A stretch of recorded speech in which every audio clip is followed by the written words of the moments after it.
What happens when the most ruthless man in the city tries to destroy a small restaurant just to build another glass tower? He walks in like he owns the world, dismisses the staff, and points to a simple waitress cleaning tables. He tells her, "You're in over your head, sweetheart. Go get me your owner, or just leave." But he just made the biggest mistake of his life. He didn't just insult a waitress. He just declared war on the one person in the city who could and would destroy his entire empire. Not knowing that the waitress he tried to fire was the owner. The Gilded Spoon was not the most expensive restaurant in New York City, but it was, according to many, the most perfect. It was old-world elegance without the stuffiness, a place of warm mahogany, soft amber lighting, and white tablecloths so crisp they seemed to sigh when a glass was set upon them.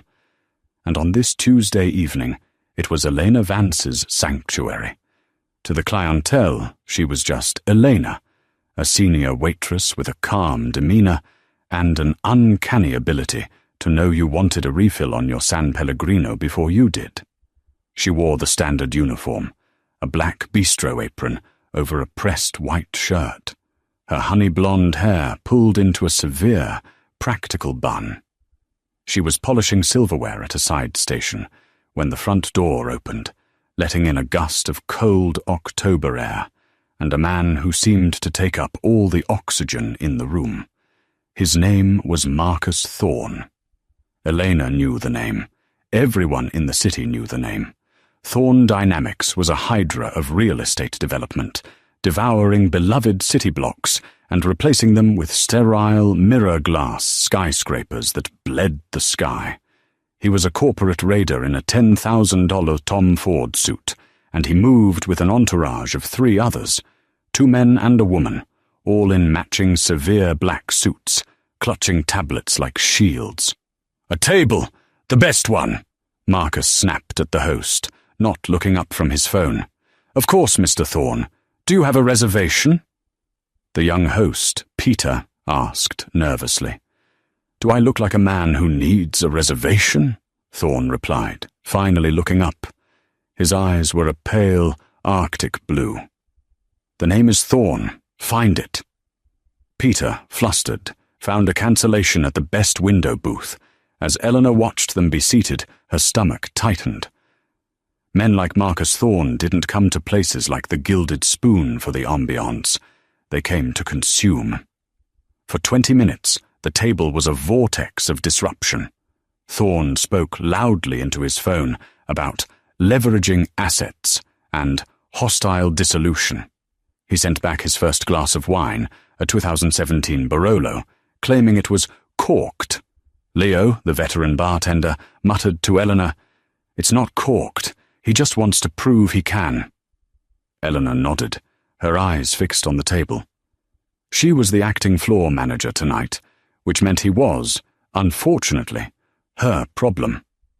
The final straw came when Thorne's main course arrived. He had ordered the duck confit.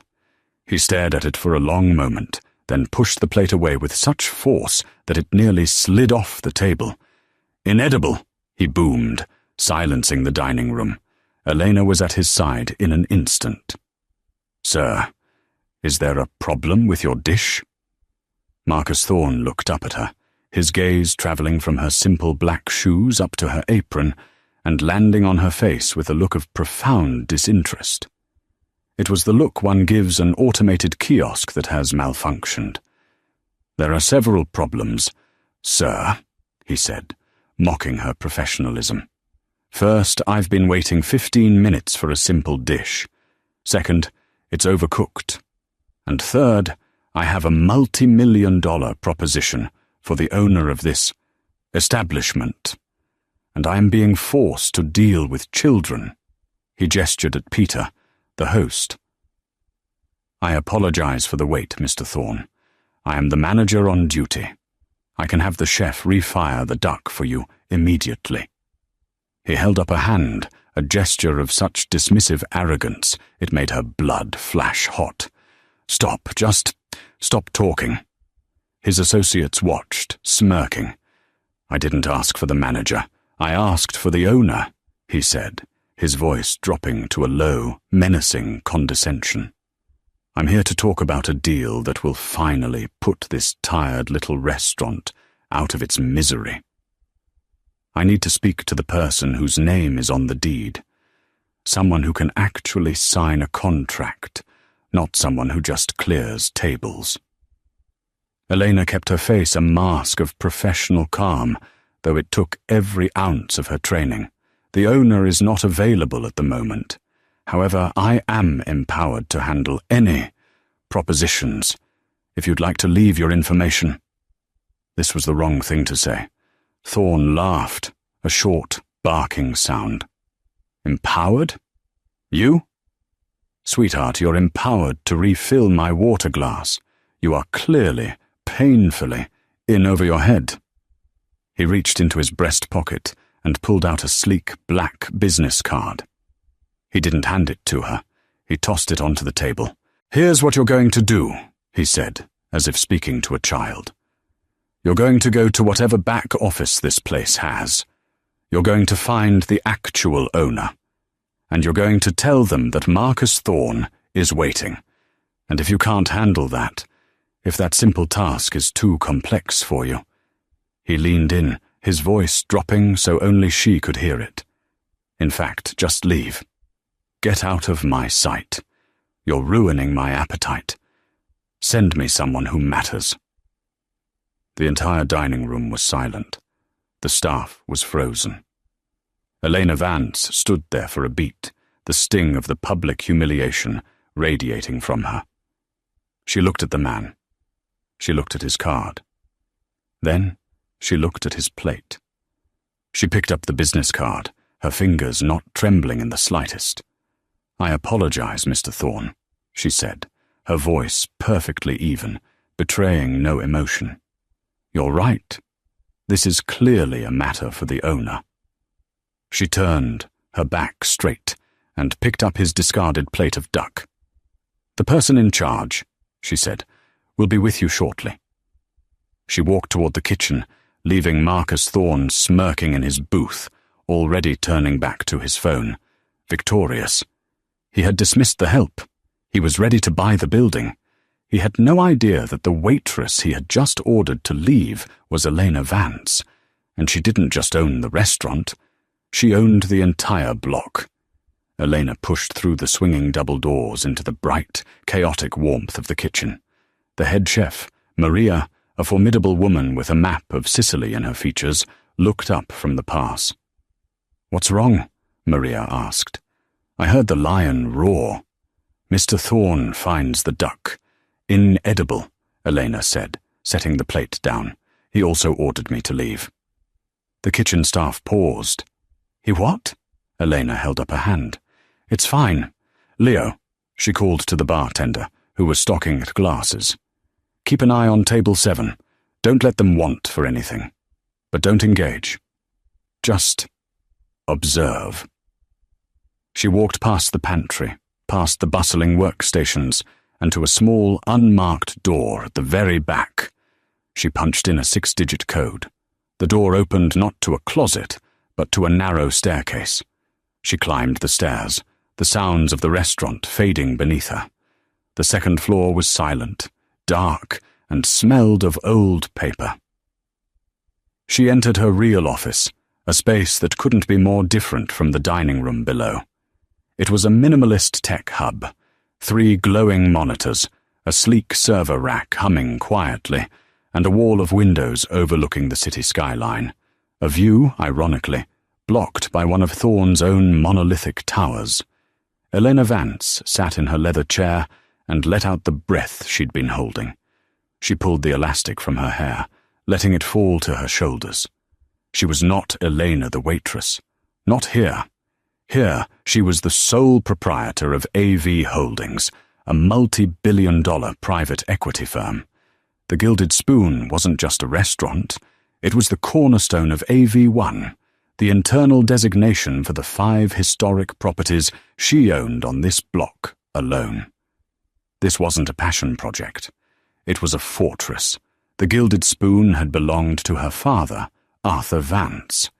He was a man with a taste for champagne and a talent for terrible investments.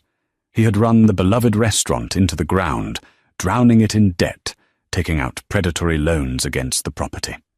When he died, Elena, who had just sold her groundbreaking data analytics firm, Athena AI, to Google for an amount that made Forbes dizzy, had a choice. She could let the banks take the building, the last piece of her family's legacy, or she could save it.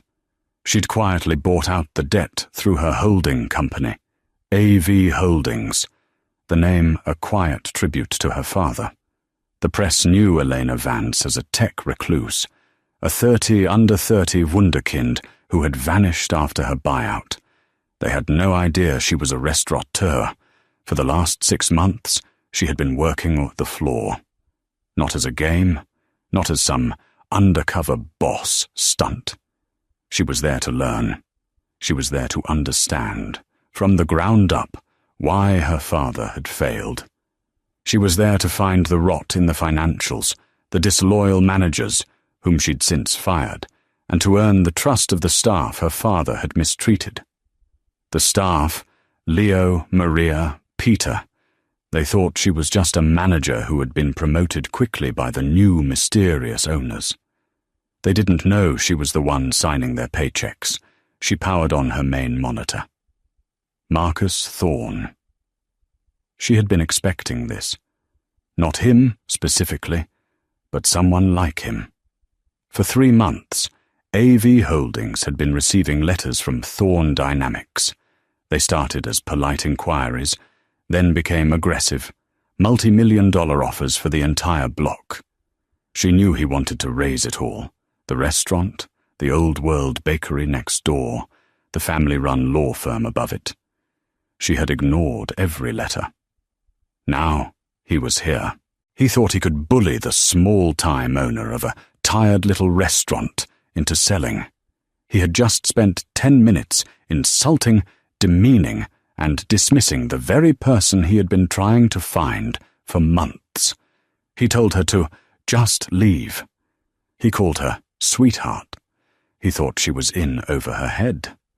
A cold, sharp smile touched Elena's lips. This was not a problem. This was an opportunity. He had shown her his entire hand, and he hadn't even realized he was sitting at the card table. She opened a secure file on her computer, labeled Thorne D. It was already populated. Elena hadn't built Athena AI by being unprepared. She had dossiers on every major developer in the city. She knew about his leveraged buyouts, his history of union busting, and the whispers of a shaky foundation in his much-lauded Brazil project. He wanted to talk to the owner. Fine. She picked up her private phone and dialed her actual general manager, David Chen, who ran the holding company's day-to-day operations from an office 3 blocks away. "David," she said, her voice all business, "I need you to come to the Gilded Spoon. Right now. Use the back stairs." "What's wrong?"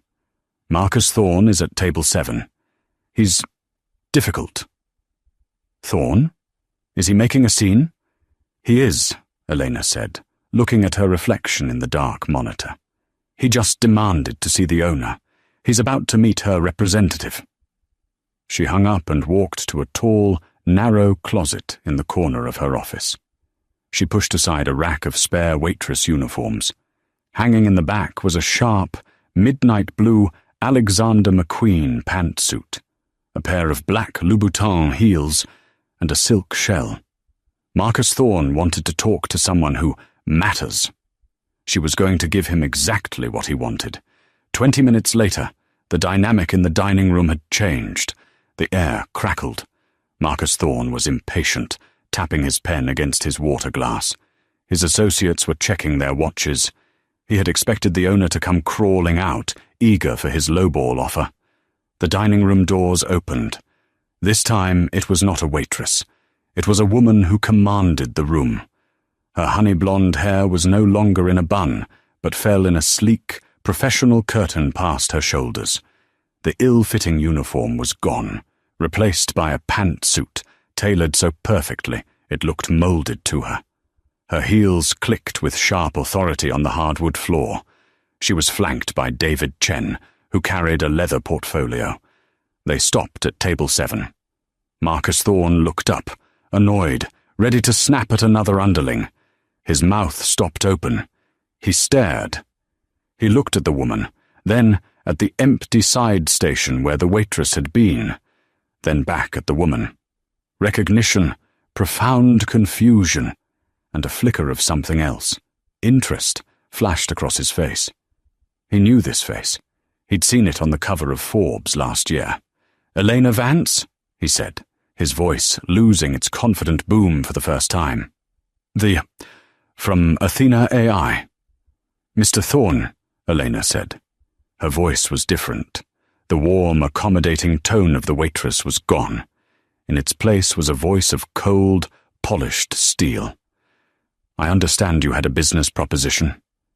One of his lawyers, a man named Harrison, leaned in and whispered, "That's her. The one who sold to Google. What is she doing here?" Marcus recovered, though a dull red flush was creeping up his neck. He was piecing it together, and he didn't like the picture. "Ms. Vance, this is a surprise.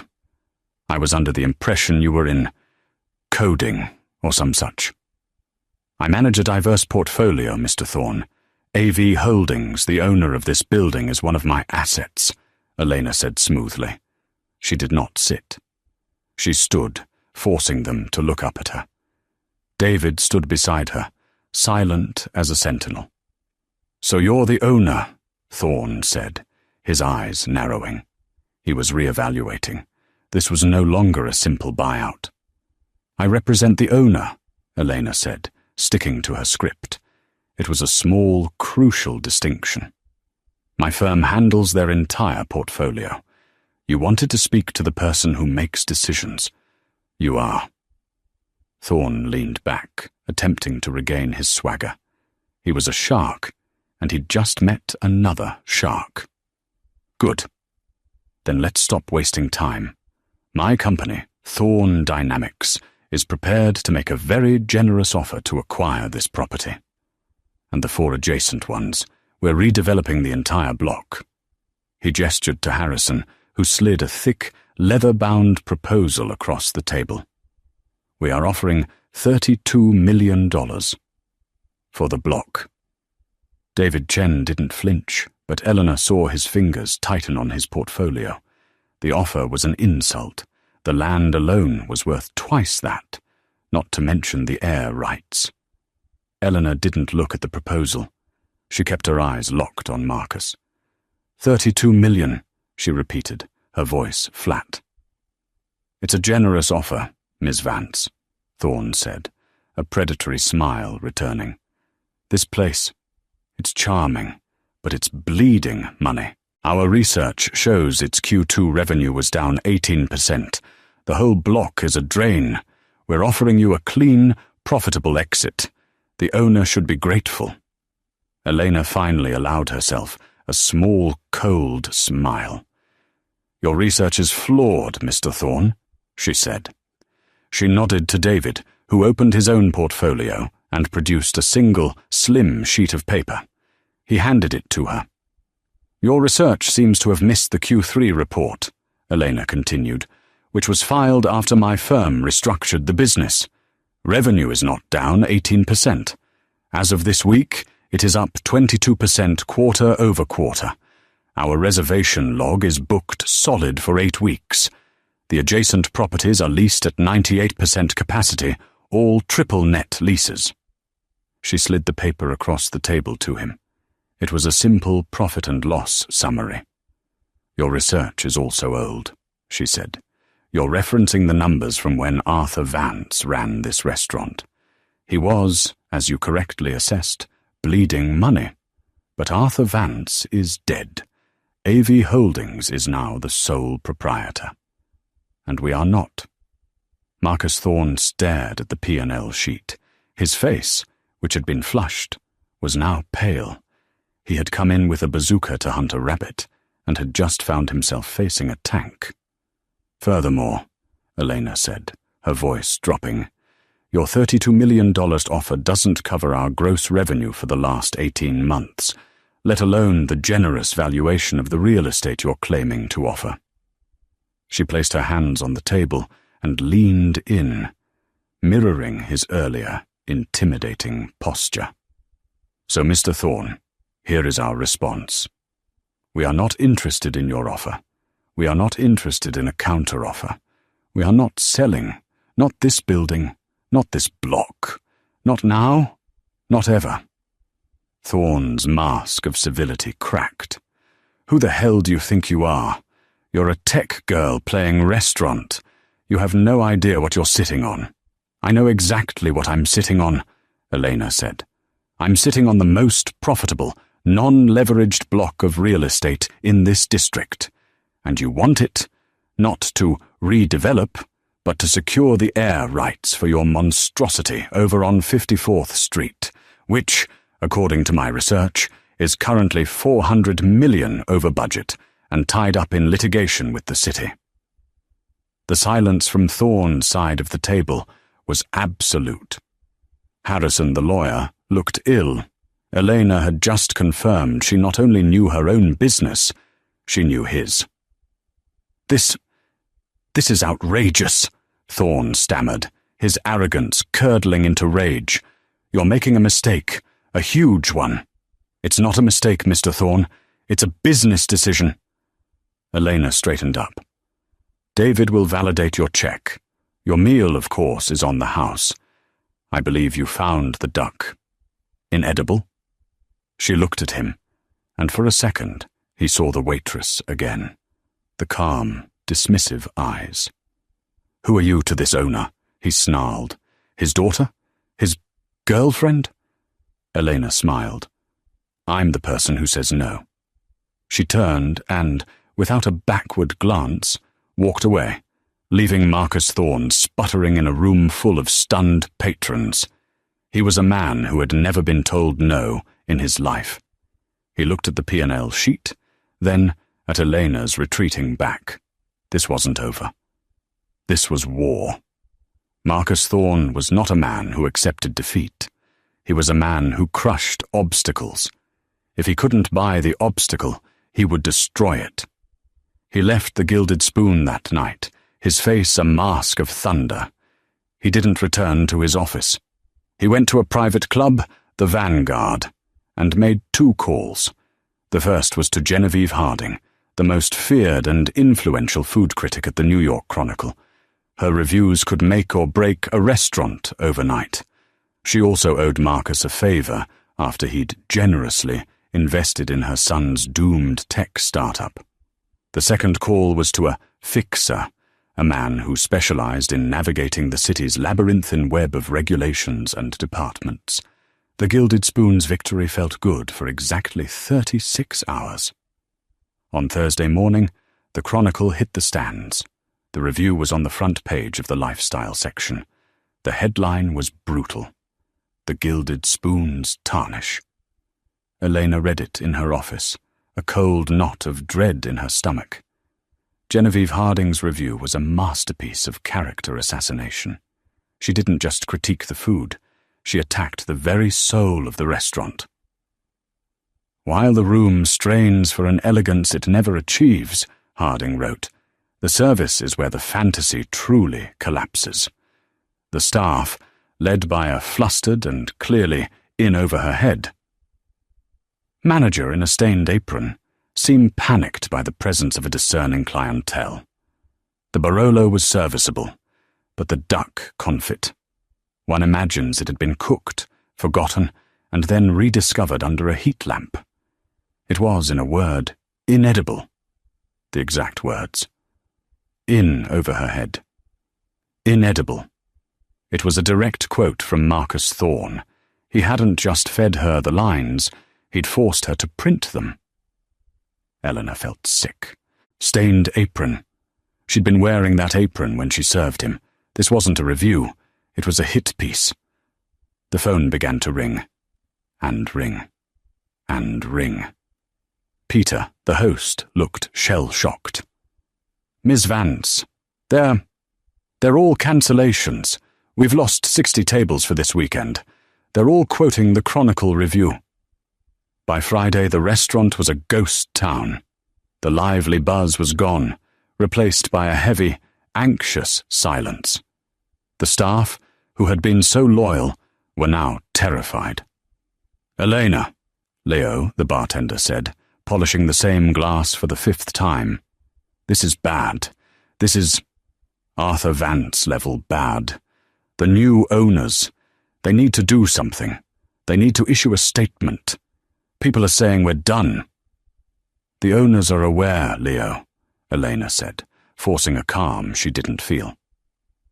"They are working on it." "Are they?" he pressed, his voice full of worry. "Or are they just going to cut bait? My wife, Sarah, she's got her 2nd round of chemo. I need this job." "You are not losing your job, Leo," she said, with a ferocity that surprised him. "I promise you." But the attack wasn't over. On Monday morning, just as Chef Maria was receiving her produce delivery, 2 men in grey suits arrived. "Department of Health and Sanitation," one of them announced, flashing a badge. "We're here for a surprise inspection. We received an anonymous tip regarding a severe rodent infestation." Maria's eyes widened in outrage. "Rodents! This kitchen is spotless. I'm here at 5 a.m. every morning.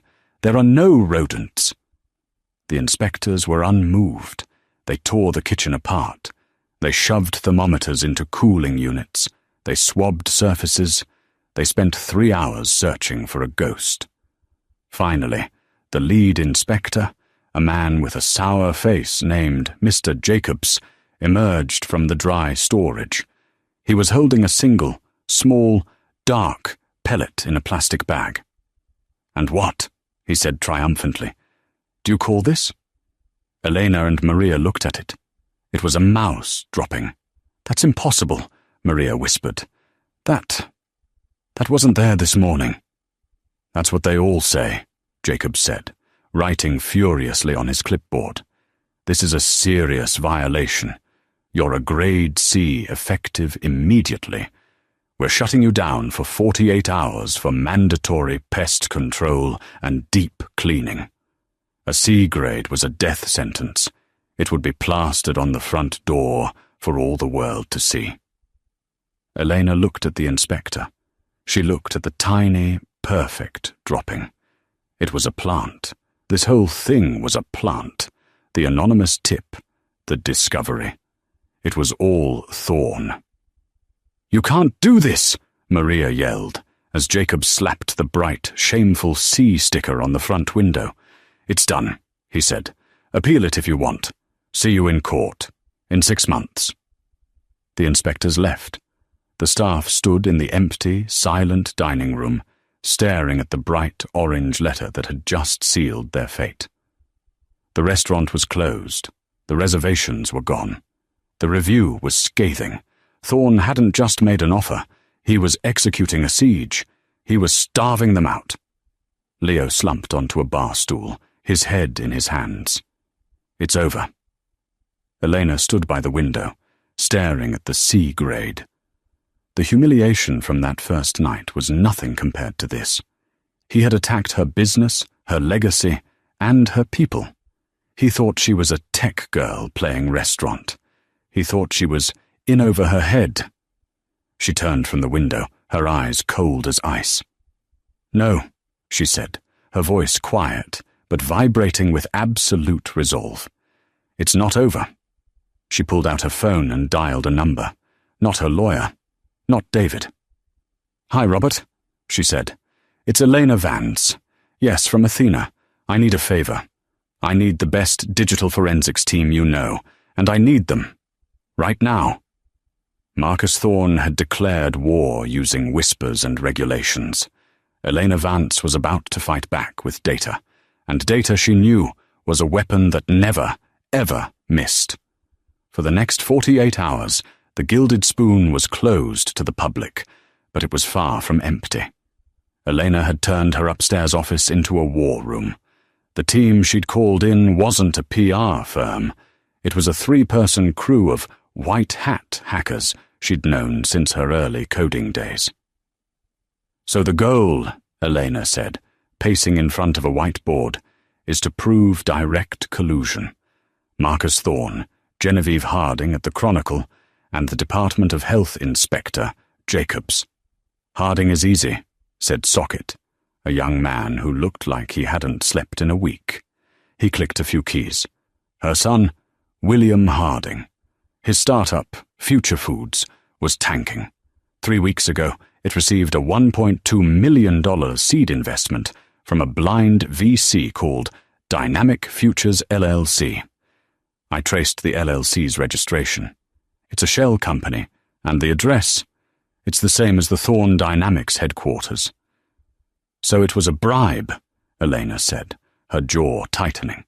"He paid for the review." "He didn't just pay for it," Socket said, pulling up another file. "The Chronicle uses a cloud-based server for its drafts. Harding's first draft of the review was almost positive. She called the duck classic and the service attentive. Then a new draft was uploaded at 2:17 a.m. from an IP address registered to Marcus Thorne's penthouse. "He didn't just feed her the lines," Elena breathed. "He wrote it himself." "Okay," Elena said. "That's Exhibit A. What about the health department?" "That's harder," said the second operator. "Wraith." The anonymous tip was called in from a burner phone. No trace. "Forget the tip," Elena said, her mind working. "Look at the inspector. Jacobs, where does he put his money?" This took longer. They worked through the night. Elena, still in her waitress uniform, she'd been too busy to change, downed cups of coffee, her eyes glued to the data streams. Downstairs, she could hear Leo, Maria, and David, who had volunteered to scrub the kitchen from top to bottom, proving their loyalty. The sound of their work fueled her fury. At 4:30 a.m., Wraith let out a low whistle. "Got him." She pulled up a series of bank transfers. "Mr. Jacobs has a gambling problem. Lots of debt to an online bookie based in Antigua. For the last 6 months, he's been making regular, small payments. But 3 days ago, right after Thorne visited the restaurant, Jacobs's debt, all $85,000 of it, was paid off in full." "By who?" Elena asked. "By Wells Consulting," Wraith said. "And Wells Consulting gets 90% of its funding from Cynthia Wells, chief legal counsel at Thorne Dynamics." Elena leaned back. They had him. They had him cold. Bribery of a public official, blackmail of a journalist. "And the mouse dropping?" Elena asked. "This is the fun part," Socket said, grinning. He pulled up the security footage from the alley behind the restaurant. A camera Elena had installed herself, one that fed directly to her private server. "Watch the delivery entrance," he said. The footage showed the 6 a.m. produce delivery. Then, at 6:15 a.m., nothing. At 6:17 a.m., a flicker. A man in a city maintenance uniform walked by. Accidentally, dropped his toolbox, and bent down near the door's threshold. When he stood up, he kicked something small and dark under the door into the kitchen. He didn't plant it in the dry storage, Elena realized. He planted it just inside the kitchen. He knew the inspectors were coming and where they'd find it. "And the man in the maintenance uniform?" Socket asked, running facial recognition. "Meet Paul Romer. He's not a city employee. He's on the payroll of Thorne Dynamics, Security Division." Elena stood up. She had a file that could not only clear her restaurant's name, but could potentially send Marcus Thorne to prison. She could go to the press. She could go to the district attorney. A wave of vindication washed over her. But then she stopped. If she went to the Wall Street Journal, it would be a huge story. Thorne would be ruined, eventually. But he would drag her into a legal war that would last years. He would countersue. He would bleed her dry with motions and appeals. The scandal would still be attached to the gilded spoon. The C-grade would stick in people's minds. The mud would never fully wash off. She didn't want a long, public war. She wanted a quick, silent execution. She looked at her team. Wipe the servers. Leave no trace you were ever here. Send the complete file, encrypted, to my personal device. What are you going to do? Socket asked. Elena walked to the window, looking down at the street as the sun began to rise, glinting off the sea on her door. Mr. Thorne thought he could force me to sell for $32 million, she said. He's about to find out the real price of this building. She picked up her phone and dialed David. David, she said, her voice sharp. Call Thorne Dynamics. Tell them the representative of AV Holdings is ready to discuss a new offer. You're going to negotiate with him? David asked, incredulous. Oh, yes, Elena said, a predatory chill in her voice. I'm going to make him an offer he can't refuse. Marcus Thorne strode into the Gilded Spoon at 2 p.m., the time Elena had specified. The restaurant was empty, silent and dark, save for a single light over the window booth where he'd sat before. The C-grade was still on the door, a badge of his victory. He was smirking. The waitress-turned-mogul had caved. The bad press, the health code violation. He knew it wouldn't take long. She was a tech girl, after all.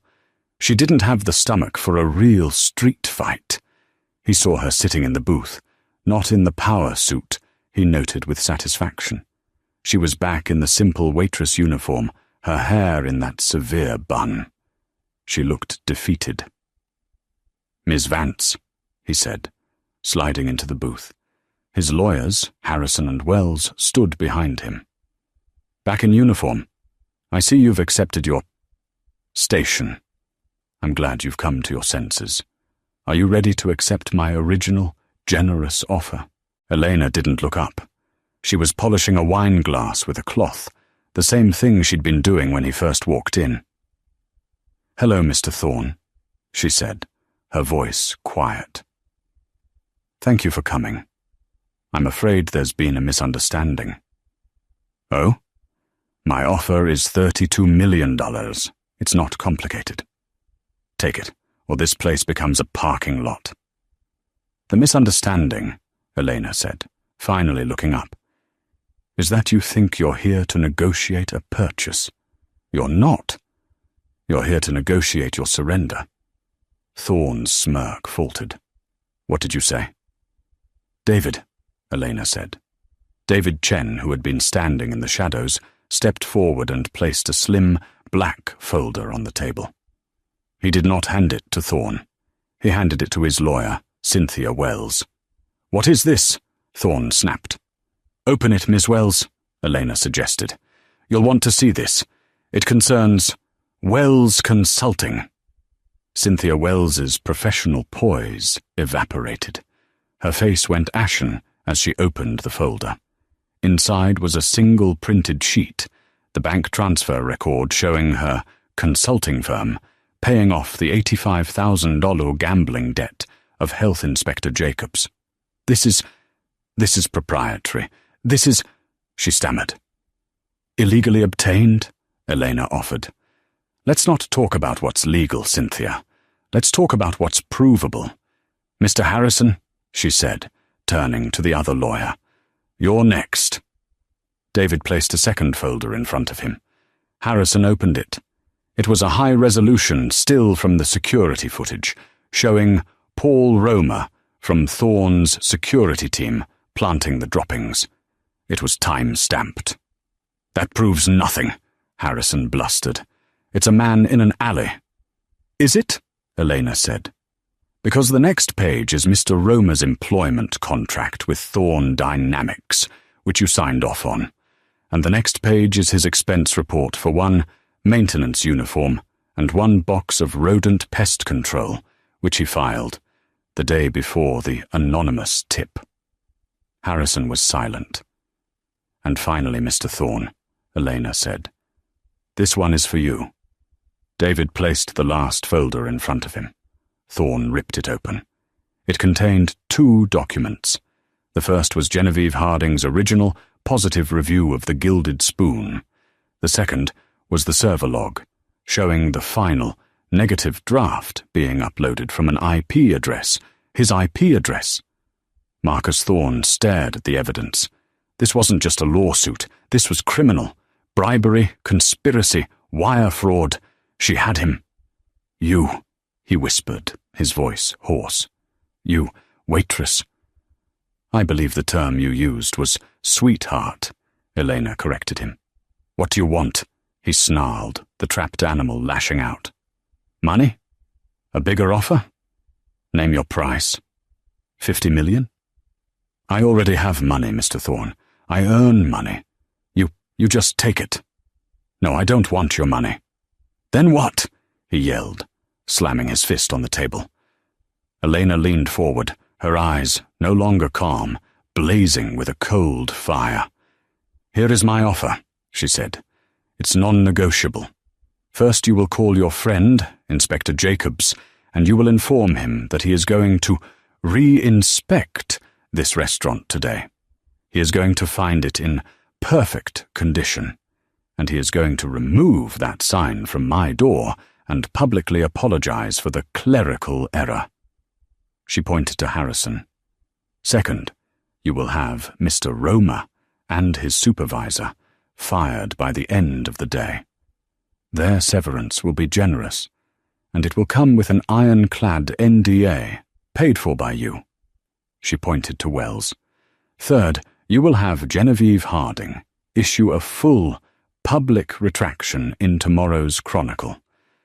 She will state that she dined again anonymously and found the restaurant to be a 5-star experience.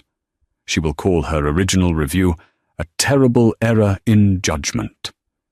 Thorne was breathing hard, his face purple. "This is extortion. This is leverage," Elena shot back. "You taught me that, Marcus. And fourth, you will take your $32 million offer, and your lawyers, and your entire redevelopment plan, and you will get off my block. You will never again contact AV Holdings. You will never again set foot in my restaurant, and you will never, ever speak to me or my staff again." "And if I don't," he seethed, "if I tell you to go to hell?" "If you tell me to go to hell," Elena said, smiling, "then this entire file gets sent to the Wall Street Journal and the SEC. I've been reading about that Brazil project of yours, Marcus. Shaky financing. Investors are already nervous. A massive scandal involving bribery, blackmail, and fraud. Why, I think that would be enough to shatter investor confidence completely. Your house of cards would be in default by Monday." She had him. Checkmate. He knew it. His lawyers knew it. "You bitch," he breathed. "I'm the person who says no, Mr. Thorne," Elena said. "Remember?" She stood up and brushed off her apron. "You have 1 hour to make the calls. Use your cell phone. I'll be in the kitchen, preparing for our reopening." Marcus Thorne sat in the booth, defeated. The rage had drained away, leaving a hollow, grey humiliation. He'd been beaten, outthought, outmaneuvered, and utterly destroyed by a woman he'd dismissed as part of the furniture. His lawyers were already on their phones, their voices low and frantic. "Cynthia, just do it," he snapped. "Call Harding. Tell her to write the damned retraction, or I'll ruin her, too." He watched Elena Vance walk away. She wasn't striding in victory. She was just going back to work, polishing glasses, checking inventory lists with Chef Maria. She was a waitress. He couldn't reconcile the 2 images, the tech titan who had just dismantled his life, and the woman in the simple black apron. His ego, battered and bruised, had one last question. He had to know. He stood up, his legs unsteady. "Vance!" he called out. Elena paused, a stack of clean napkins in her hand. She turned, her face impassive. "Why?" he asked, his voice cracking. "Why go through all this? The uniform, the serving. You're one of the richest women in the world. Why?" Eleanor walked slowly back toward him. She stopped just a few feet away. "You asked me that first night who I was to the owner. You asked if I was his daughter. I am. My father, Arthur Vance, built this place. He loved it, but he was a terrible businessman. He ran it into the ground, just like you said." Her voice was quiet, but it filled the empty room. "When he died, he left me nothing but debt and this building. I could have sold it. I could have let you have it. But the staff, Leo, Maria, Peter, they were his family when he pushed me away. They stayed, even when he couldn't pay them. They loved this place when he only knew how to use it." She looked around the dining room, a flicker of genuine warmth in her eyes. "So I paid off the debts, but I didn't know how to run a restaurant. I only knew data. I didn't know people. I didn't know how to lead them. You can't learn that from a spreadsheet, Mr. Thorne. You can't learn it from a boardroom." She adjusted her apron. "So I came to work. I learned how to bus tables. I learned how to polish silver. I learned how to take an order, how to handle a complaint, and how to earn the respect of my team, not just buy it." Marcus was staring at her, the final, terrible realization dawning. He had thought AV Holdings was her father's. He had thought she was just the representative, the tech girl brought in to manage the asset. You said you represent the owner," he whispered. "I do. I represent their interests," Elena said. "But who is the owner?" he demanded. "Who did all this? Who are you?" Elena looked him dead in the eye. The calm, professional mask was back, but her eyes were triumphant. She held up her polishing cloth. "The first night you were here, you told me to just leave. You told me I was in over my head. You demanded to see the owner." She put the cloth down and placed her hands on her hips, the timeless pose of a worker who is tired, but proud. "You've been speaking to her all along." His face, if possible, turned even whiter. The waitress, the representative, the tech mogul, the owner. They were all the same person. He hadn't just been out-negotiated by a competitor. He had been humiliated by the help. You. He had no words. There was nothing left to say. His entire empire had been checkmated by a waitress in an apron. Without another word, Marcus Thorne turned. He shoved past his silent lawyers and stumbled out the front door of the Gilded Spoon, a broken man. Elena watched him go. Then she turned to Leo, who had been watching the entire exchange, his mouth wide open. "Leo," she said, her voice bright and warm. "All business. Let's get that C grade off the window. We have a dinner service to prep for." The next 24 hours were a blur. At 4:05 p.m., a sweating, pale Inspector Jacobs arrived. He mumbled an apology about a database error and a rookie mistake, ripped the C grade from the window, and replaced it with a gleaming A. At 6:00 p.m., the online edition of the Chronicle posted Genevieve Harding's new review, titled, "A Second Look, The Gilded Spoon is a 5-star Revelation." It was a glowing, fawning piece of prose, praising the duck as a masterpiece of French technique, and the service, led by the brilliantly intuitive floor manager, Elena, as the new standard for hospitality in New York. By 7 p.m., the phone was ringing. It was not cancellations. It was bookings. The entire weekend was sold out in an hour. Before the first seating, Elena gathered the entire staff in the dining room. They were buzzing, confused but exhilarated. "I owe you all an explanation," Elena said, standing in the center of the room. She was still in her uniform. That man, Marcus Thorne, tried to destroy this restaurant.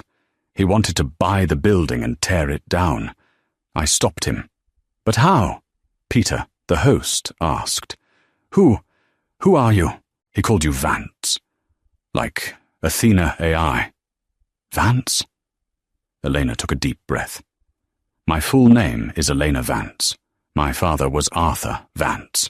6 months ago, I used my company, AV Holdings, to buy this restaurant and save it from bankruptcy. The staff stared. I've been working with you, not to spy, but to learn, to earn my place here. I couldn't save my father, but I knew, with your help, I could save his legacy. I am not just your manager. She untied her apron, but this time she just held it. My name is Elena Vance, and I am the owner of the Gilded Spoon. For a second there was silence.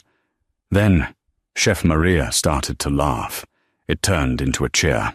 Leo started clapping, and soon the entire room erupted in applause and shouts. They weren't shocked. They were relieved. It all made sense. The quiet authority, the owner who was always aware, the fierceness with which she defended their jobs. So the new owner isn't some faceless corporation? Leo said, beaming. No, Elena said, smiling. It's just me. And as my first official act as the owner, you're all getting a 20% raise, effective immediately. And Leo, Sarah's medical bills are covered. All of them. Consider it a bonus from the ownership. Leo's eyes filled with tears as the staff cheered even louder. The restaurant opened an hour later, and it was the best service they had ever run. There was a new energy, a new pride. They weren't just staff, they were a family, and they had just won a war. 6 months later, Elena Vance sat in her upstairs office, which was now her permanent base of operations. The Gilded Spoon was the hardest reservation to get in New York, famed not just for its food, but for its unshakable integrity. She'd expanded, buying the bakery next door and making it the restaurant's official patisserie. She was sipping coffee and reading the morning's Wall Street Journal. A small article on page C12 caught her eye. Thorne Dynamics enters bankruptcy protection. She read the short article. After a series of high-profile scandals, including the collapse of the Brazil project and rumors of widespread bribery and corruption, investor confidence had evaporated. Marcus Thorne had been forced out by his board, and the company was being sold for parts. She smiled, a small, satisfied smile. She had never leaked the file. She hadn't needed to. She'd simply exposed him to his own people, and his own rotten foundation had done the rest. Leo knocked on the open door, bringing her a fresh cup. He wasn't just a bartender anymore.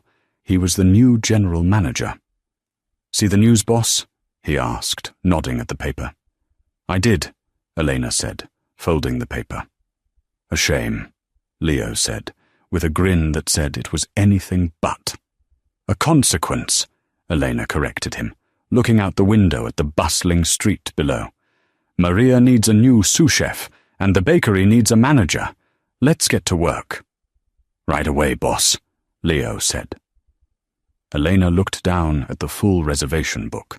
The Gilded Spoon was safe, her family was safe, and the waitress was finally, truly, in charge. And so, the story of Elena Vance and Marcus Thorne comes to an end. It's a story that proves that real power isn't about the money you have or the buildings you can tear down. Real power lies in integrity, in quiet competence, and in the courage to protect the people who depend on you. Marcus Thorne saw a waitress. He saw someone in over her head. What he failed to see was the owner, the strategist, and the protector standing right in front of him. He learned, too late, that you should never, ever underestimate the person pouring your coffee. What did you think of Elena's ultimate revenge? Was it better than just taking his money? Let me know your thoughts in the comments below. If you loved this story of justice and hidden power, please like this video and share it with someone who needs a good story today. And if you haven't already, please hit that subscribe button and ring the bell so you never miss an update. We have new stories coming every week. Thanks for listening.